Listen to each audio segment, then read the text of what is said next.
Morning बच्चों, चलिए अब हम लोग शुरू करते हैं फिजिक्स का एक नया टॉपिक इलेक्ट्रोस्टैटिक्स।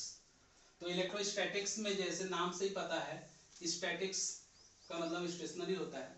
तो electrostatics is branch of physics which deal with behaviour and property of stationary charge is known as electrostatics. अब यहाँ पे चार्ज की बात आती है, तो सबसे पहले हम लोग बात करते हैं चार्ज की। तो चार्ज को Q से डिनोट किया जाता है, स्मॉल q या कैपिटल Q से। अब जो इलेक्ट्रिक चार्ज है, इलेक्ट्रिक चार्ज को ऐसे डिफाइन किया जाता है कि electric charge of any matter is that property due to which it can produce और एक्सपीरियंस द इलेक्ट्रिकल इफेक्ट। तो इलेक्ट्रिक चार्ज को हम लोग ऐसे डिफाइन करते हैं। अब बात करते हैं टाइप ऑफ चार्ज की। Type of charge, type of charge. तो चार्ज दो तरह का होता है, पॉजिटिव चार्ज, इसको प्लस क्यू से डिनोट करते हैं, और दूसरा है निगेटिव चार्ज, इसको माइनस क्यू से डिनोट किया जाता है। अब unit of charge,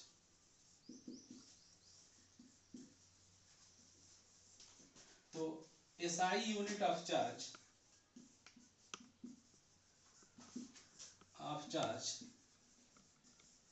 is Coulomb, इसको सी से डिनोट किया जाता है। And CGS unit of charge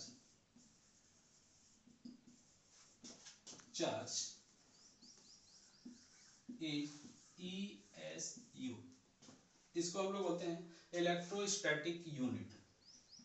अब इनके बीच में रिलेशन की बात की जाए तो 1 कूलम बराबर 3 × 10⁹ ESU। इसको ध्यान रखेंगे, SI यूनिट और CS यूनिट के बीच में relation 1 coulomb is equal to 3 × 10⁹ ESU। In general हम लोग SI यूनिट ही यूज करेंगे, ये बहुत कम यूज होता है, फिर भी इसको ध्यान रखेंगे। इसके अलावा other unit of charge is micro coulomb, nano coulomb, जो हम लोग यूज करेंगे प्रीफिक्स लगा के। अब हम लोग बात करेंगे property of charge. Properties of charge. अब प्रॉपर्टी ऑफ चार्ज में सबसे पहले property number 1, charge is scalar quantity, is scalar quantity. Charge एक स्केलर क्वांटिटी है। प्रॉपर्टी नंबर 2, प्रॉपर्टी नंबर 2 पहुंच करते हैं। चलो बच्चों, तो हम लोग बात कर रहे थे प्रॉपर्टी ऑफ चार्ज की। तो प्रॉपर्टी ऑफ चार्ज में हम लोग कुछ प्रॉपर्टी देखते हैं। जैसे पहली प्रॉपर्टी की charge scalar quantity.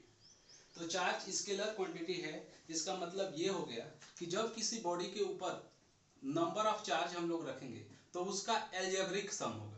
Late assume कि मान लो कि ये कोई बॉडी और इसके ऊपर अभी 3 कूलम चार्ज है, और इसके ऊपर हम लोग अलग से +2 कूलम चार्ज लाएंगे, तो इसके ऊपर अब जो नेट चार्ज हो जाएगा 3 + 2 कितना 5 कूलम। और इसी बॉडी के ऊपर सपोज ये केस छोड़ के हम लोग इस केस की बात करें कि उसके ऊपर -2 कूलम चार्ज लाएंगे, तो एल्जेब्रिक सम कितना हो जाएगा, तो +3 या -2 1 कूलम।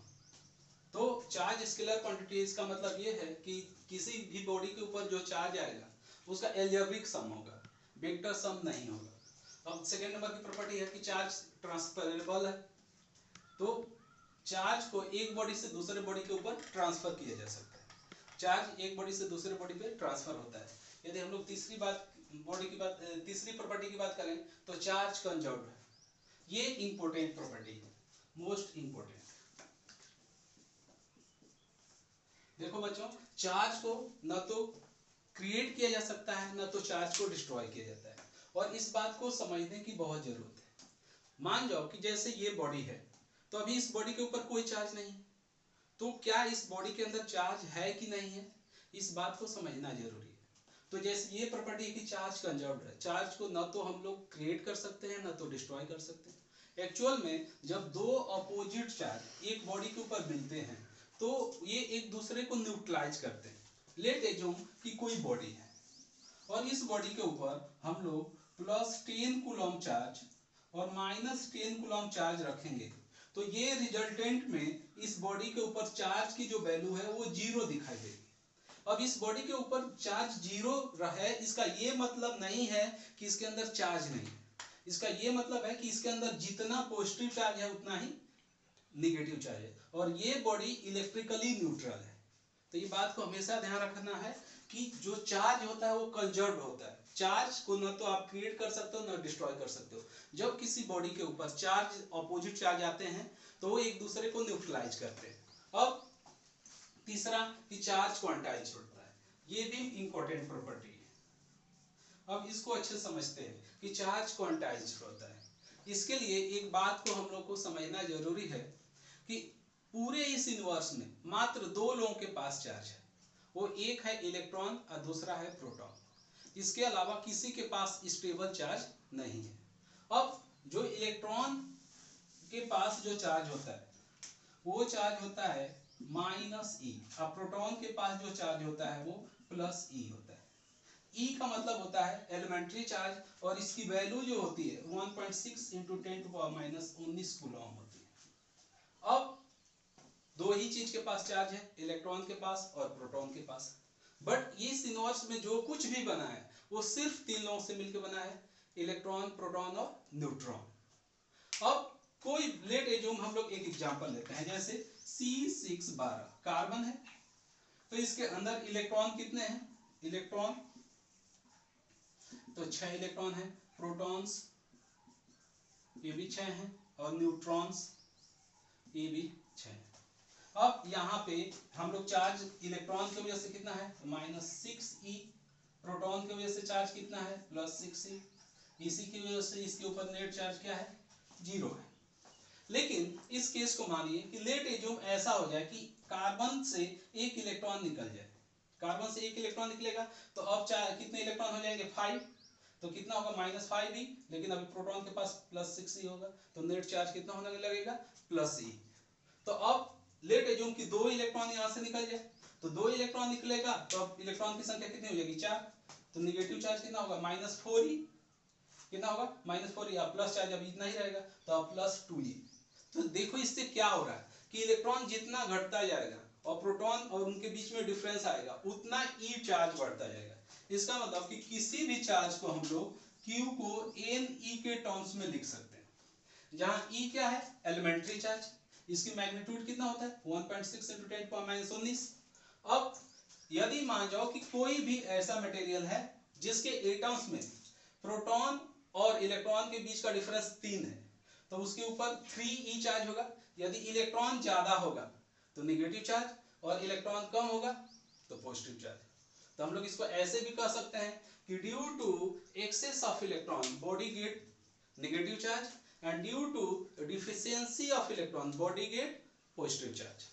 चलिए अब ये प्रॉपर्टी आई थिंक समझ में आ गई होगी। अब इसके आगे हम लोग एक बात करते हैं कि charge is always associated with mass. ये चीज को हम लोग बहुत आसानी से समझ सकते हैं। देखो चार्ज सिर्फ 2 लोगों के पास है, प्रोटॉन और इलेक्ट्रॉन के पास। प्रोटॉन का भी मास होता है और इलेक्ट्रॉन का भी मास होता है। तो यदि चार्ज कहीं पे भी ट्रांसफर हो रहा है तो या तो इलेक्ट्रॉन के ट्रांसफर होने की वजह से हो रहा होगा या प्रोटॉन के ट्रांसफर होने की वजह से हो रहा होगा। बट प्रोटॉन का ट्रांसफर होना बहुत डिफिकल्ट प्रोसेस है, इलेक्ट्रॉन का ट्रांसफर होना वेरी इजी प्रोसेस है। तो इन जनरल हम लोग कहते हैं कि चार्ज का transfer due to transfer of electron होगा, और जब कभी भी इलेक्ट्रॉन ट्रांसफर होगा तो चार्ज के साथ वो मास भी जाएगा। तो हम लोग इस बात को आसानी से समझ सकते हैं कि चार्ज हमेशा किसके साथ एसोसिएट होता है? मास के साथ। अब चार्ज इज रिलेटिविस्टिकली इनवेरिएंट, ये प्रॉपर्टी समझने लायक है। देखो इनवेरिएंट और वेरिएंट किसको कहते हैं? जैसे हम लोग आइंस्टाइन की रिलेटिव थ्योरी के अनुसार मास को ऐसे बताया जाता है कि यदि कोई मास रेस्ट में m0 है और यदि वो v स्पीड से चलेगा तो उसका मास बदल के इतना हो जाएगा। लेकिन यदि चार्ज को आप रेस्ट पे रखो या मोशन में रखो उसके मैग्नीट्यूड में चेंज नहीं होता है। तो हम लोग कह सकते हैं कि mass is a variant quantity और चार्ज इज इनवेरिएंट क्वांटिटी। अब अगली प्रॉपर्टी है कि जो इलेक्ट्रिक चार्ज होता है वो रेस्ट में रहेगा तो अपने चारों तरफ इलेक्ट्रिक फील्ड प्रोड्यूस करता है, और यदि वो मोशन में होगा, यूनिफॉर्म मोशन होगा, तो मैग्नेटिक फील्ड प्रोड्यूस करेगा, और यदि वो एक्सेलरेट करेगा तो इलेक्ट्रोमैग्नेटिक रेडिएशन प्रोड्यूस करेगा। अब अंतिम प्रॉपर्टी कि दो सिमिलर चार्ज एक दूसरे को रिपल करते हैं और अपोजिट चार्ज एक दूसरे को अट्रैक्ट करते हैं। चलिए अब इसके आगे हम लोग देखते हैं